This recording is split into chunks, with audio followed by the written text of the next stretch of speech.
Дорожное агентство Коми не снимает с себя ответственности за состояние дорог в регионе, но считает, что в смертельных ДТП на трассах республики чаще всего виноваты сами водители.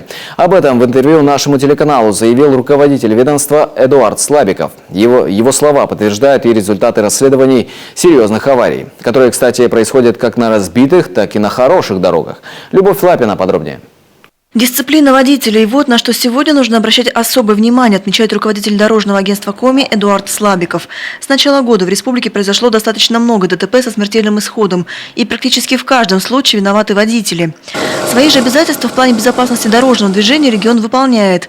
За 3 года на профильную региональную программу регион потратит 600 миллионов рублей. Эти деньги пойдут на барьерное ограждение, разметку, обустройство пешеходных переходов и остановок. Речь идет в основном о дисциплине все-таки водителей, вот в первую очередь.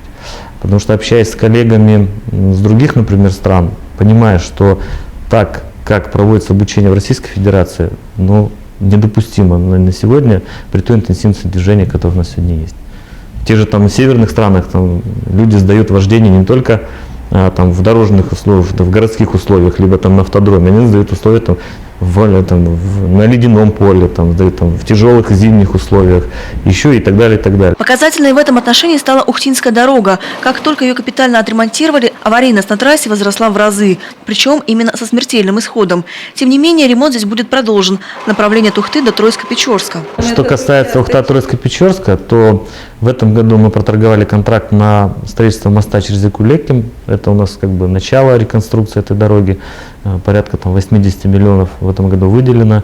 В этом же году мы планируем заключить контракт на начало реконструкции 23-километрового участка. Продолжается строительство в направлении моста через реку Лыжа в Усинском районе. Там в ближайшее время будет сдан очередной участок Каджиром-Чикшина.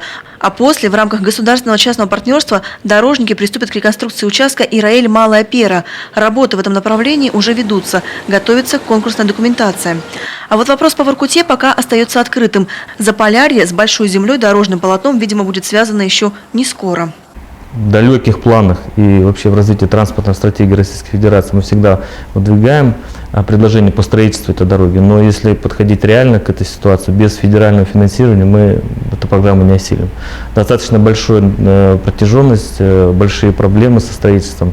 Поэтому здесь мы только рассчитываем на какую-то федеральную поддержку.